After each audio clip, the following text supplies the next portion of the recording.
வணக்கம் நண்பர்களே, நான் Manikandan. This is Mani's travels with hope. இது மாதிரி தொடர்ந்து பல வீடியோக்கள் வரப்போது. அதுக்கு நீங்கள் செய்ய வேண்டியதெல்லாம் நம்ம சேனலை சப்ஸ்கிரைப் பண்ணி ஆதரவு கொடுக்க வேண்டியது மட்டும்தான்.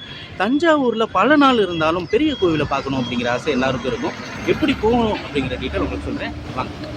நீங்கள் எங்கே இருந்தாலும் தஞ்சாவூர் புது பஸ் ஸ்டாண்டு அல்லது ரயில்வே ஸ்டேஷன் வந்துட்டீங்க அப்படின்னா பழைய பஸ் ஸ்டாண்டுக்கு வரணும். தஞ்சாவூர் பெரிய கோயிலை பார்க்குறதுக்கு இந்த பழைய பஸ் ஸ்டாண்ட்லேருந்து நேராக போகுது பார்த்தீங்களா, இந்த ரோட்டில் நம்ம போனோம் அப்படின்னா இது பழைய பஸ் ஸ்டாண்ட்லேருந்து வெளியே வர பாதை. அந்த வெளியே வர பாதையில் இருந்து அல்லது பழைய பஸ் ஸ்டாண்டுக்குள்ளே போகிற பாதையும் இதுதான். அப்படியே நேராக உள்ளே நம்ம கட்டாகாமல் நேராக போனோம் அப்படின்னா அடுத்து நமக்கு ஒரு ஜங்ஷன் வரும். இந்த ஜங்ஷன் அப்படிங்கிறது அப்படியே நம்ம ரைட் எடுத்தோம் அப்படின்னா தெற்கு வாசல் அப்படின்னு சொல்லுவாங்க. நம்ம ரைட் எடுக்காமல் நேராக லெஃப்ட்லேயே வந்தோம் அப்படின்னா நம்ம பார்க்கக்கூடிய அந்த அற்புதமான காட்சி உங்களுக்காக காத்திருக்கும். இதுதான் தஞ்சை பெரிய கோயிலினுடைய நுழைவு வாயில். இந்த ரோடை கிராஸ் பண்ணி தான் நம்ம போகணும். பெரிய அளவில் டிராஃபிக்லாம் இருக்காது.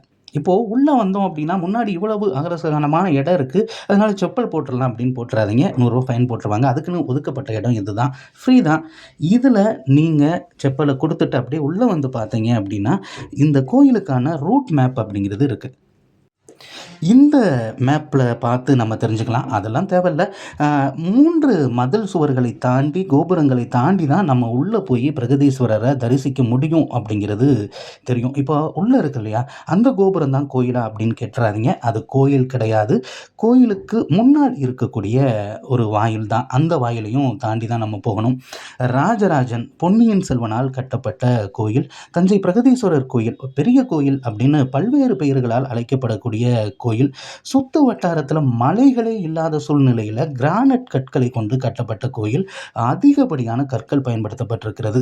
இதுதான் மெயின் நுழைவாயில்னு சொல்லுவாங்க. இதை தாண்டி நம்ம உள்ளே போகணும். போனதுக்கு அப்புறம் தான் நமக்கு இந்த காட்சி அப்படிங்கிறது கிடைக்குங்க. இந்த சிவபெருமான் கோயில்னு நீங்கள் எடுத்துக்கிட்டீங்க அப்படின்னா முன்னாடி நந்தி சிலை அப்படிங்கிறது இருக்கும். இதுதான் அந்த நந்தி மண்டபம். ஒரே கல்லால் இந்த நந்தி சிலையை செதுக்கியிருக்காங்க அப்படின்னா உங்களால் நம்ப முடியுமா? நம்பி தான் ஆகணும். ஒரே கல்லால் தான் இந்த சிலையானது செதுக்கப்பட்டிருக்கிறது. மிக பிரம்மாண்டமான நந்தி சிலை. நந்தி பகவானை நம்ம தரிசிச்சுட்டு தான் அதுக்கடுத்து சிவபெருமானை பார்க்கக்கூடிய ஒரு நிலை அப்படிங்கிறது எல்லா கோயில்லையுமே இருக்கிறது. இது மட்டும் விதிவிலக்கு கிடையாது.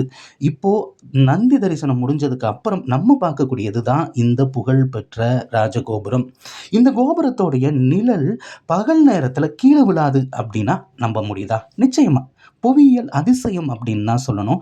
தஞ்சை நகருக்கென்று எத்தனையோ பெருமைகள் இருக்கலாம், ஆனால் இதுதான் மிகப்பெரிய பெருமை அப்படின்னு சொல்லுவாங்க. இதை தவிர்த்து தலையாட்டி பொம்மை இதெல்லாம் அதற்கு அடுத்து தான்.